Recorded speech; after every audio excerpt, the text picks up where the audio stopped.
En ese domingo soleado, doña Carmen, una señora negra de 75 años, realizaba su rutina habitual en el Barrio del Carmen, en Valencia. Con la escoba en mano, barría meticulosamente la acera sencilla de su casa, donde vivía desde hacía más de 4 décadas. Su cabello canoso y el rostro marcado por el tiempo contaban historias de resiliencia, de toda una vida dedicada al trabajo honesto y a la crianza de su único hijo, Ramón Santos, después de la trágica muerte de su marido. Lo que doña Carmen no sabía era que ese día, aparentemente común, cambiaría drásticamente el destino de su familia. Mientras los pajaritos trinaban y los rayos del sol penetraban las copas de los árboles, un vehículo policial se detuvo de forma brusca frente a la residencia de doña Carmen. El oficial Alejandro Méndez, una figura conocida en el barrio por su postura agresiva y actitudes racistas, bajó del coche con una expresión de impaciencia e irritación. Acusaba a la anciana de estar sucio la acera. Poco sabía él que estaba a punto de desencadenar una serie de eventos que sacudirían la ciudad y redefinirían el concepto de justicia.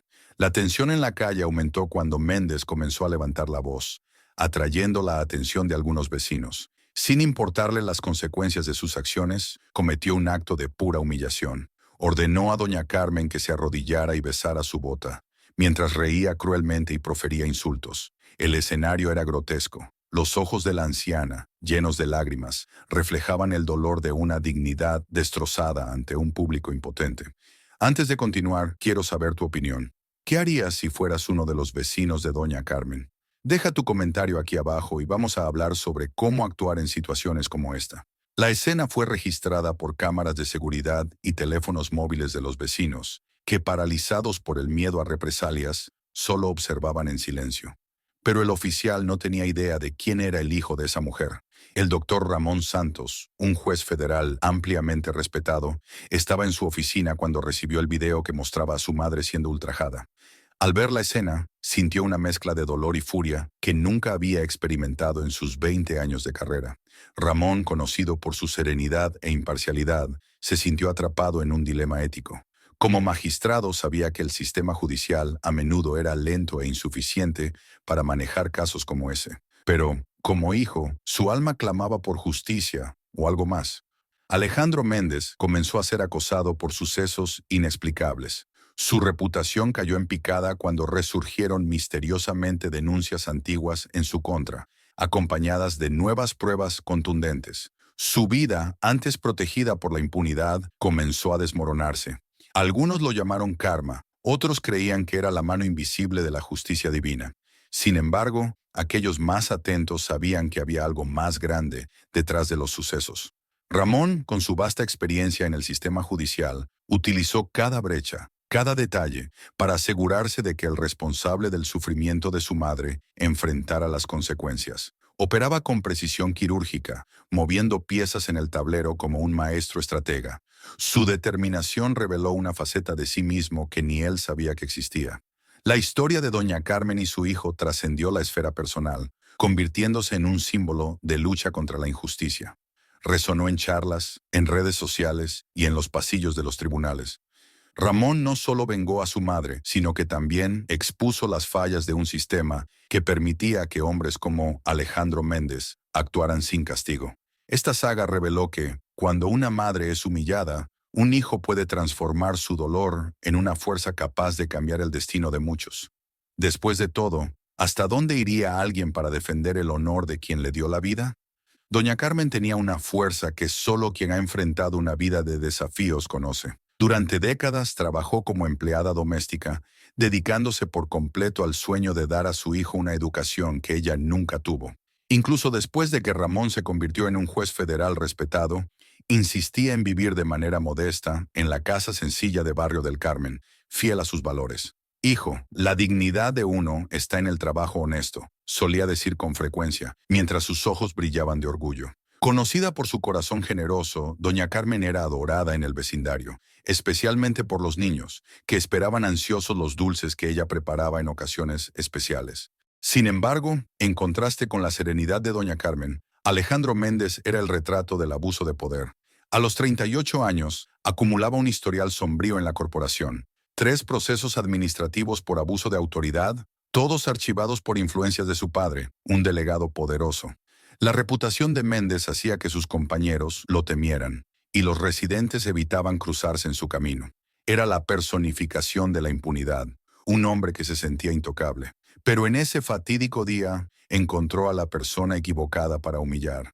La humillación de doña Carmen ocurrió durante la fiesta de San Benito, patrón de los negros, un evento especial para la comunidad local. Doña Carmen había preparado con cariño una gran cantidad de dulces para la feria de la iglesia, sin imaginar que el día sería marcado por una agresión tan vil. Méndez, irritado por su propia vida personal, después de perder la custodia de su hijo en una batalla judicial, consecuencia de su temperamento violento, descargó su furia sobre la anciana, obligándola a arrodillarse y besar su bota. La escena, grabada por doña Celia, vecina de toda la vida, y por otros residentes, se viralizó rápidamente en el grupo de WhatsApp del barrio. Cuando el video llegó al celular de Ramón, él estaba en medio de una audiencia importante. Lo que vio en ese momento fue más que un ataque a su madre.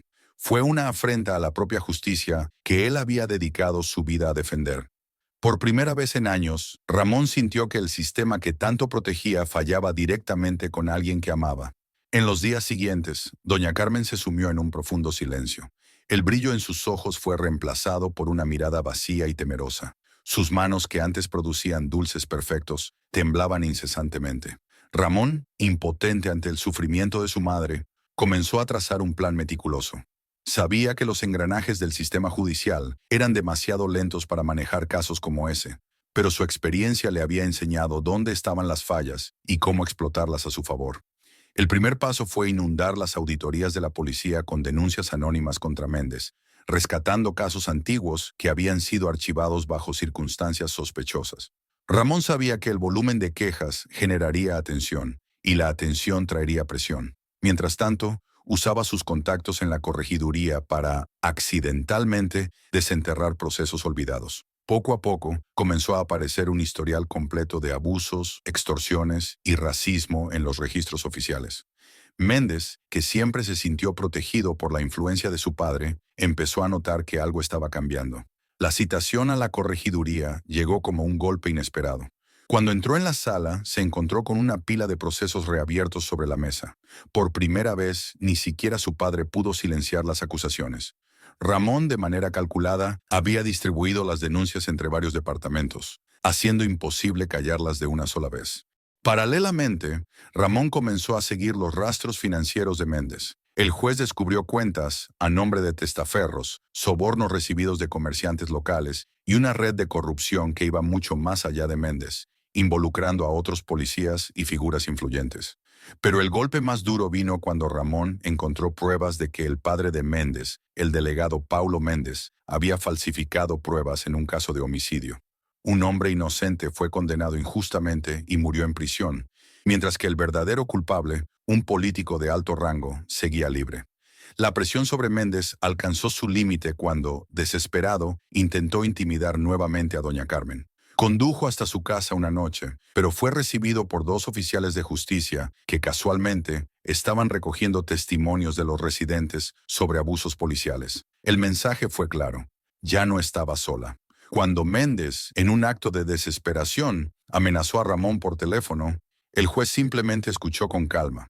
La llamada estaba siendo grabada, otra pieza en el rompecabezas que Ramón armaba con precisión. En el foro criminal, los colegas de Ramón comenzaron a notar un cambio en su comportamiento. El juez, conocido por su postura neutral y disciplinada, parecía ahora tener un enfoque obsesivo en casos de abuso de poder. Lo que pocos sabían era que apenas estaba comenzando. La venganza de Ramón no sería solo una cuestión personal. Sería un golpe a la estructura corrupta que permitía que hombres como Alejandro Méndez prosperaran. Las palabras de un juez, aunque técnicamente precisas, cargaban un peso aún mayor cuando el objetivo eran miembros de las fuerzas de seguridad. Doña Carmen, con su fuerza silenciosa, comenzó a retomar su vida cotidiana. La calle donde vivía, antes marcada por el abandono, ahora estaba monitoreada discretamente por cámaras de vigilancia, instaladas por orden judicial.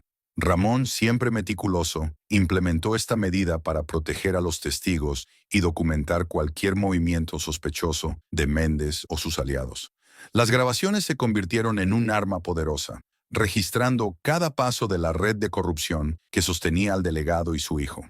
La creciente presión comenzó a agrietar la armadura de impunidad que Méndez y sus cómplices habían construido a lo largo de los años. Muchos policías, temiendo ser expuestos, empezaron a alejarse.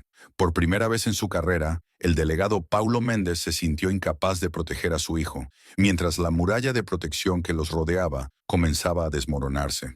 Ramón, con su astucia, sabía que la justicia no era solo una cuestión de verdad, sino también de tiempo. Durante una cena con fiscales, comentó de manera enigmática: a veces, la justicia necesita un empujoncito para ver con claridad. Mientras se reabrían nuevos procesos contra Méndez, Ramón sabía que faltaba la pieza final de su rompecabezas. Algo que no solo incriminara a Méndez, sino que también desmantelara todo el sistema corrupto que permitía su existencia.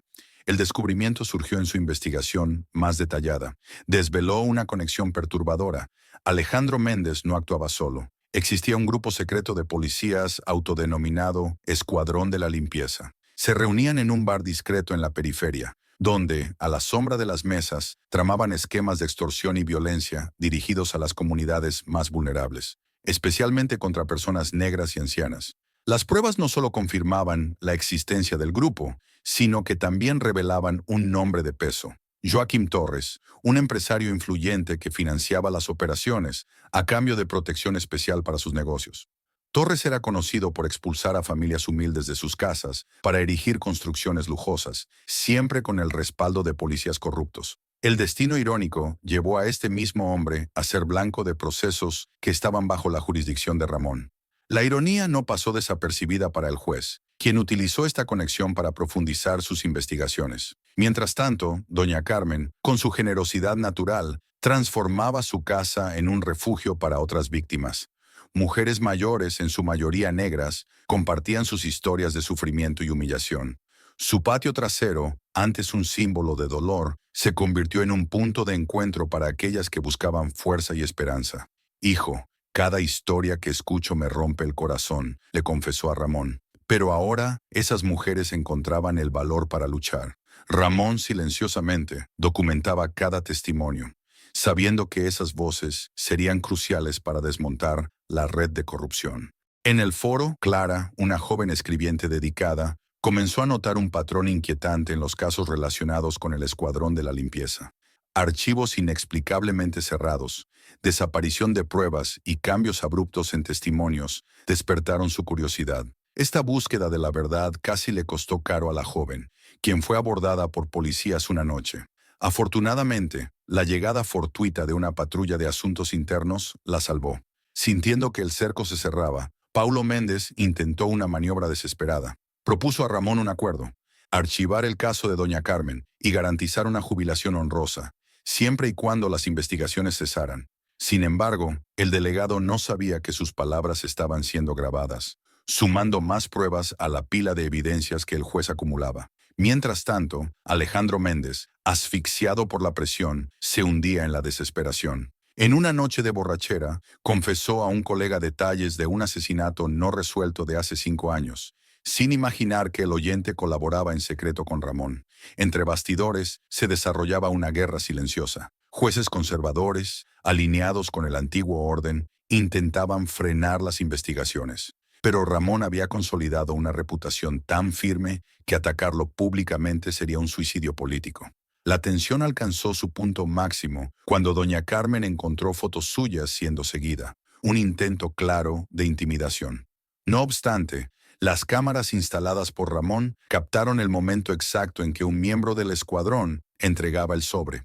Otra pieza del rompecabezas encajaba. El punto de ruptura llegó cuando Clara irrumpió en la sala de audiencias de Ramón, sosteniendo un pendrive. Temblando explicó que el dispositivo contenía grabaciones del bar donde se reunía el escuadrón. Las imágenes no solo mostraban a Alejandro Méndez y sus cómplices, sino también a Paulo Méndez en reuniones con empresarios y políticos. Las grabaciones exponían planes de limpieza social, incluida la intimidación sistemática de residentes vulnerables. Entre los involucrados estaba el magistrado Ricardo Almeida, recibiendo un sobre voluminoso mientras aseguraba que ningún proceso contra los amigos prosperaría. Ramón, al ver las imágenes, sintió que su sangre hervía. La prueba conectaba todos los puntos, desde la humillación de su madre hasta la corrupción en la cima del poder judicial. pero sabía que debía actuar con precisión. Cualquier error podría comprometerlo todo. Esa misma noche, Alejandro Méndez, completamente descontrolado, fue a la comisaría de Asuntos Internos y, en un ataque de furia, amenazó con exponerlo todo.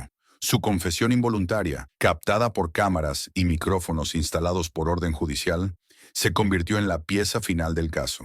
Mientras tanto, en la casa de doña Carmen, una viuda entregó documentos que su esposo periodista había escondido antes de ser asesinado. El contenido era explosivo, una lista de sobornos, fechas y nombres. Ramón ahora tenía en sus manos no solo pruebas de los crímenes recientes, sino un historial de décadas de corrupción. Con cada pieza encajada, Ramón se dio cuenta de que el caso de su madre era solo el comienzo.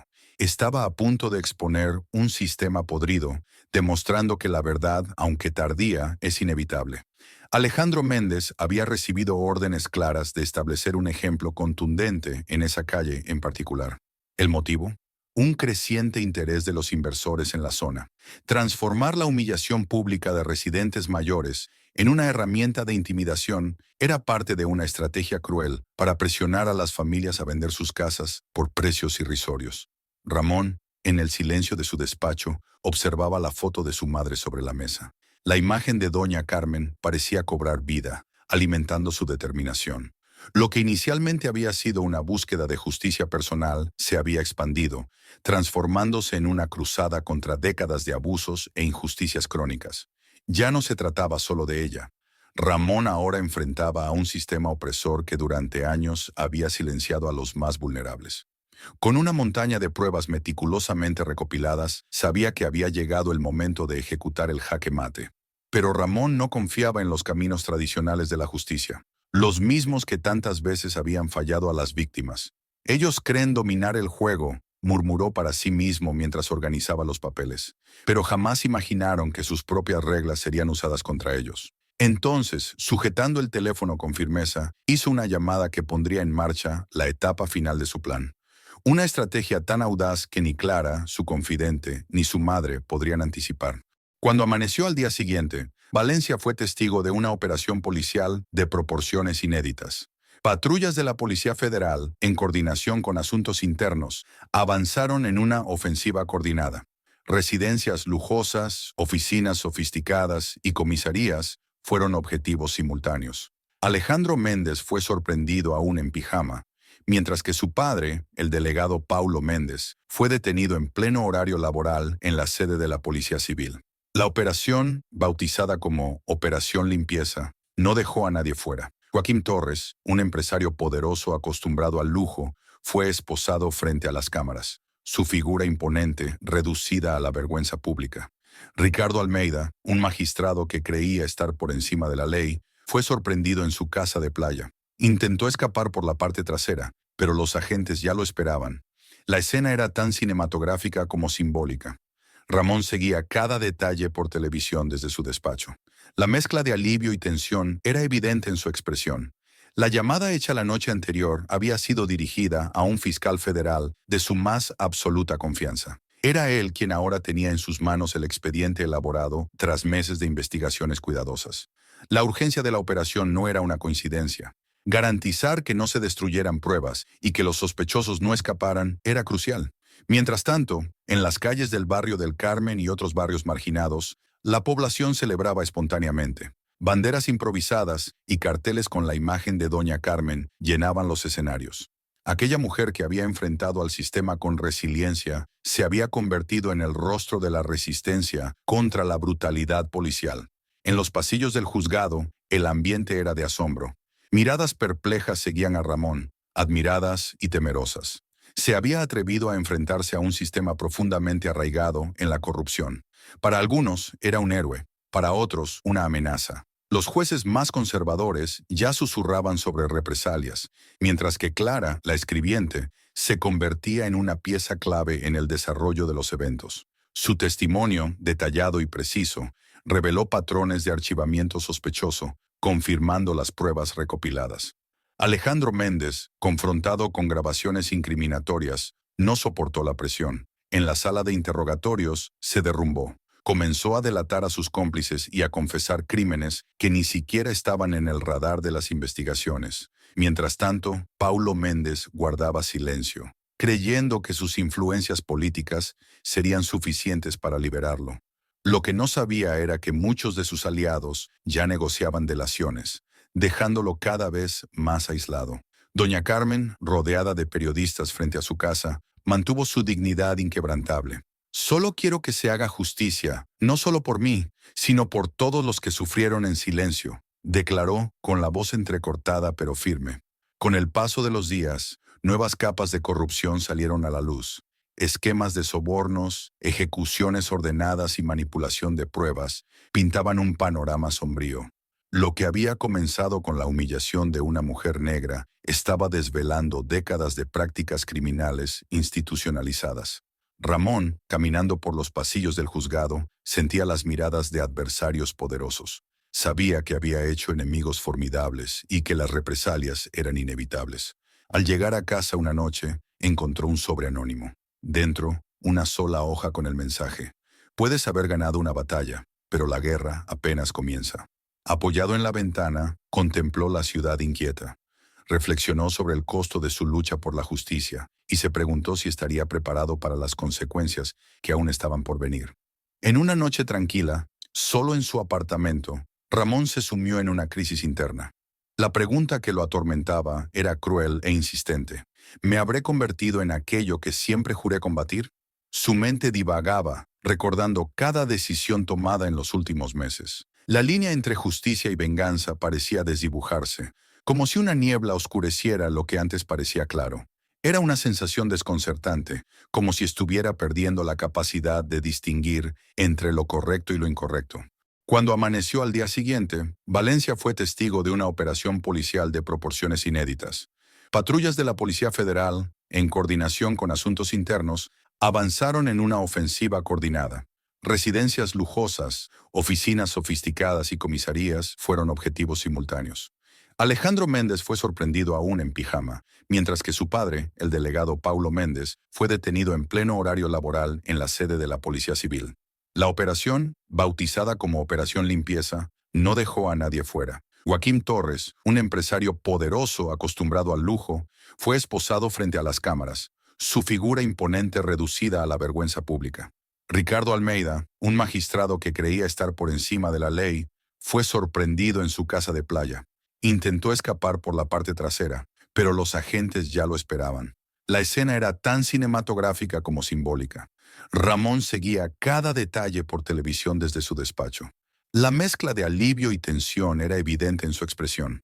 La llamada hecha la noche anterior había sido dirigida a un fiscal federal de su más absoluta confianza. Era él quien ahora tenía en sus manos el expediente elaborado tras meses de investigaciones cuidadosas. La urgencia de la operación no era una coincidencia. Garantizar que no se destruyeran pruebas y que los sospechosos no escaparan era crucial. Mientras tanto, en las calles del barrio del Carmen y otros barrios marginados, la población celebraba espontáneamente.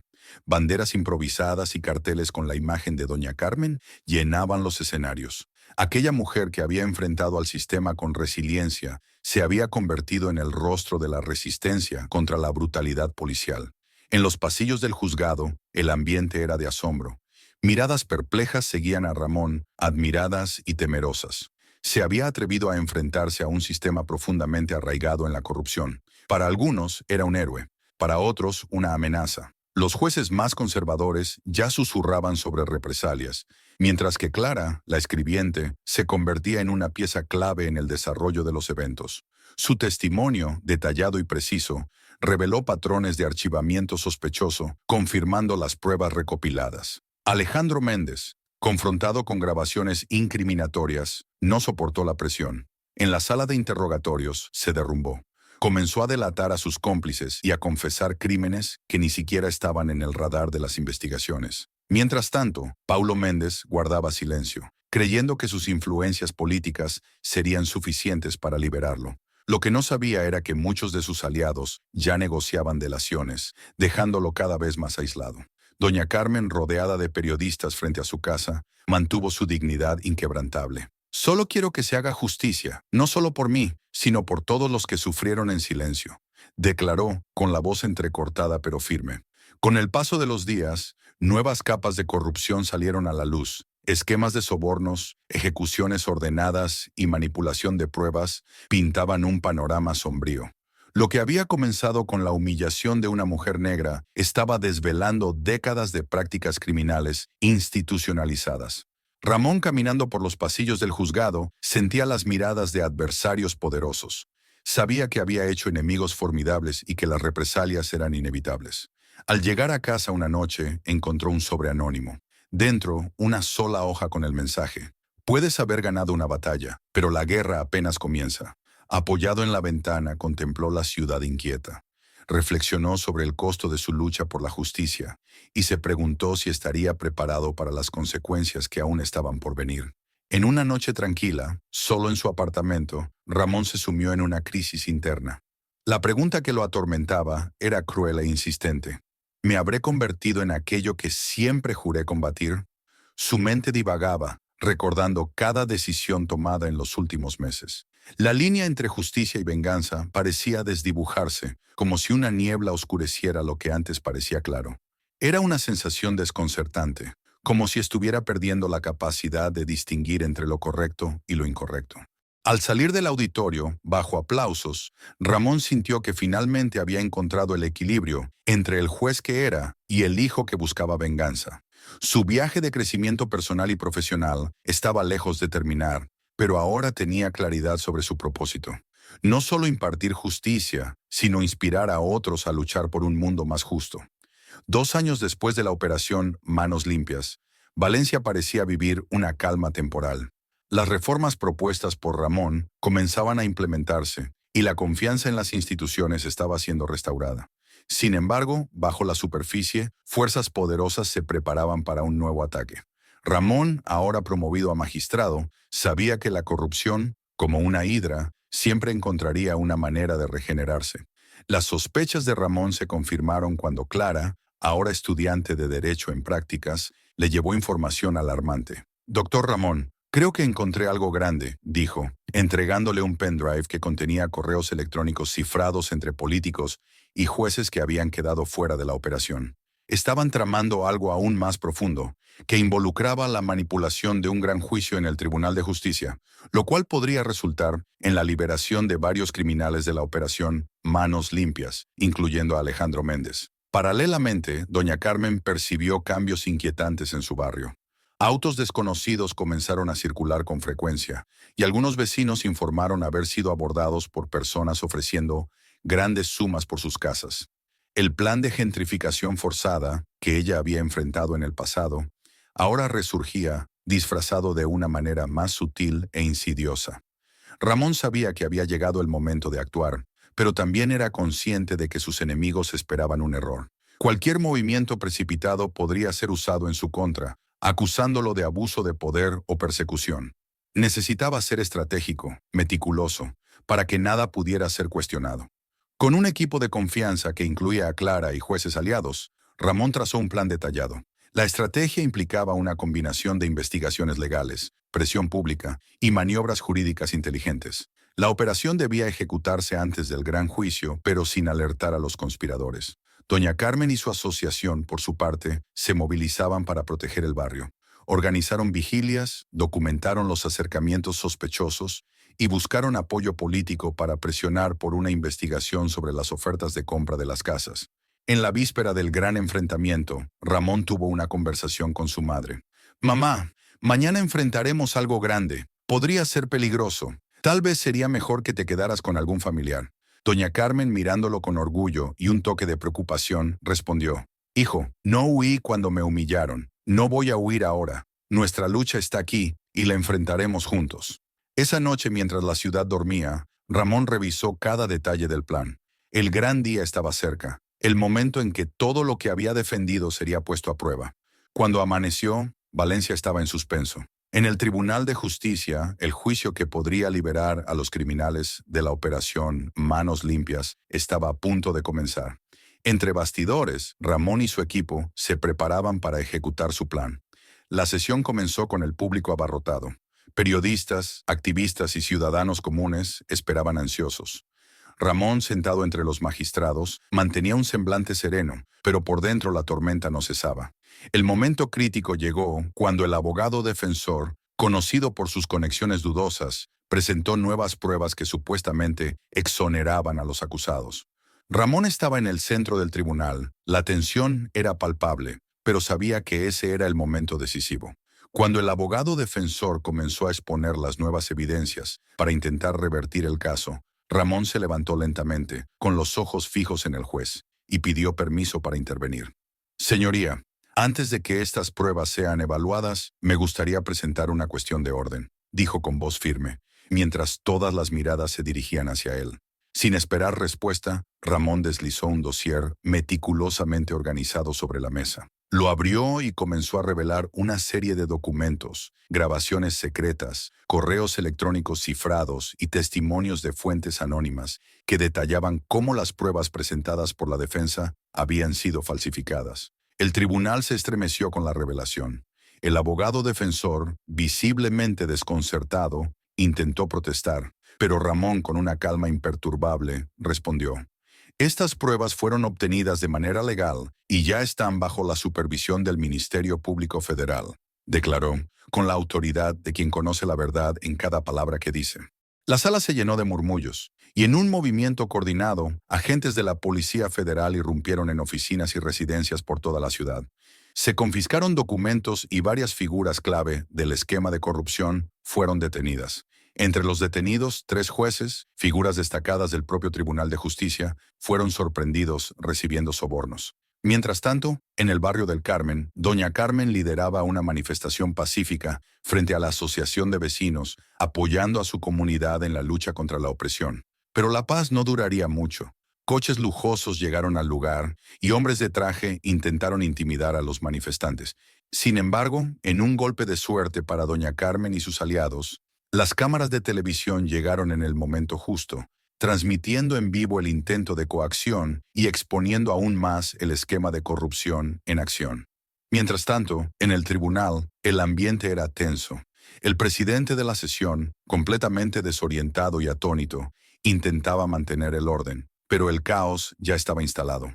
Fue entonces cuando Alejandro Méndez, presente en el juicio que podría garantizar su libertad, perdió la compostura. Me prometieron que esto no iba a pasar, gritó a sus abogados, acusándolos inadvertidamente de traición y dejando escapar una confesión pública. Ramón, inmune al pánico que se extendía por la sala, continuó con su presentación. Cada pieza de evidencia, cada grabación y cada testimonio era un golpe certero que dejaba a los acusados sin salida. Pero el golpe final de Ramón fue un verdadero acto magistral. Reprodujo una grabación en la que el propio presidente del tribunal discutía los detalles del esquema con políticos influyentes. El silencio que siguió fue ensordecedor. El rostro del presidente se volvió pálido y trató, sin éxito, de justificarse. Sus palabras caían vacías y sin peso ante la contundencia de las pruebas irrefutables. Con la sala aún en estado de shock, Ramón pronunció su discurso final. Señoras y señores, comenzó, lo que estamos presenciando hoy no es solo el juicio de algunos criminales. Estamos juzgando a todo un sistema que ha fallado a las personas que juró proteger. Hoy tenemos la oportunidad de reescribir nuestra historia, de demostrar que la justicia puede prevalecer sobre la corrupción y que la verdad siempre superará a la mentira. Sus palabras resonaron en las paredes del tribunal y con la transmisión en vivo llegaron a los hogares de millones de personas. En las calles, multitudes se formaron espontáneamente, aplaudiendo y clamando por justicia.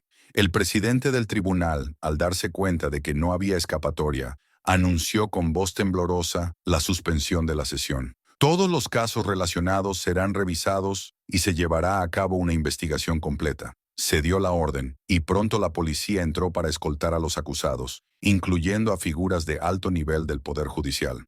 Ramón intercambió una mirada de complicidad con Clara, su aliada de siempre, y supo que había logrado una victoria histórica. El sistema, que parecía indestructible, finalmente estaba siendo desmantelado. Horas después, exhausto, pero con un profundo sentimiento de realización, Ramón llegó a la casa de su madre. Doña Carmen lo recibió con un abrazo silencioso, sus ojos llenos de lágrimas de orgullo. Los vecinos se acercaron, aplaudiendo espontáneamente. Ramón se dio cuenta de que su lucha ya no era solo suya, se había convertido en la lucha de todos. Mientras la ciudad hervía con las noticias y las consecuencias del día histórico, Ramón reflexionó sobre su trayectoria. Lo que había comenzado como una búsqueda personal de venganza se había transformado en un movimiento revolucionario, algo que realmente podría cambiar la estructura del sistema judicial. En los días que siguieron, Valencia vivió una verdadera revolución. Las reformas propuestas por Ramón comenzaron a implementarse a gran escala, y la operación que él lideró expuso una corrupción sistémica profundamente arraigada, catalizando cambios significativos. Alejandro Méndez y sus cómplices fueron encarcelados, y las políticas de gentrificación en el barrio del Carmen, que antes amenazaban a la comunidad, fueron completamente desmanteladas. Doña Carmen, ahora una figura respetada y admirada, continuó su labor con la Asociación de Vecinos, creando un movimiento nacional que empoderaba a comunidades marginadas, especialmente a personas mayores y minorías raciales. Ramón, reconocido por su valentía e integridad, fue invitado a liderar una fuerza de tarea nacional contra la corrupción en el sistema judicial. Pero a diferencia de los políticos y jueces, que siempre actuaron en secreto, Ramón estableció una condición. El proceso debía ser transparente e incluir representantes de la sociedad civil.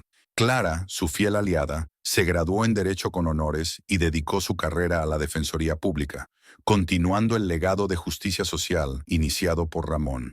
El barrio del Carmen, antes marcado por la violencia policial y la especulación inmobiliaria, ahora florecía como un símbolo de resistencia y renovación comunitaria. Las políticas de desarrollo urbano inclusivo dieron voz a los vecinos en la toma de decisiones, y la historia de Ramón y Doña Carmen se incluyó en los planes de estudio escolares como ejemplo de transformación social posible a través del coraje individual y la acción colectiva. 5 años después, Valencia se había convertido en un modelo de reformas en el sistema judicial y policial, y Ramón, ahora ministro de Justicia, continuaba su incansable lucha por un sistema más justo. Doña Carmen, con 80 años, era una figura reverenciada, frecuentemente invitada a dar charlas sobre resistencia y dignidad. El barrio del Carmen prosperaba, y su historia, contada de generación en generación, inspiraba un movimiento que prometía llevar las lecciones de justicia e igualdad a toda la nación. Mientras la ciudad evolucionaba, una nueva generación de líderes emergía, decidida a continuar el legado de Ramón y Doña Carmen. El futuro, ahora más justo e igualitario, parecía al alcance de todos. Y todo comenzó con un acto de valentía de una mujer negra que se negó a ser silenciada. Y así llegamos al final de esta historia inspiradora. Agradezco de corazón que hayas llegado hasta aquí. Tu apoyo es fundamental para que podamos seguir creando contenidos que nos inviten a reflexionar y transformar. Si te gustó el video, no olvides dejar un me gusta. Eso marca una gran diferencia para nosotros. Y si aún no estás suscrito al canal, aprovecha para hacerlo y activar la campanita para no perderte ningún video nuevo. Me encantaría saber tu opinión sobre lo que hemos abordado aquí. Déjanos tu comentario y comparte tus pensamientos sobre el tema. ¿Qué podemos aprender de estas historias de valentía y cambio? Muchas gracias por habernos acompañado hasta aquí. Nos vemos en el próximo video.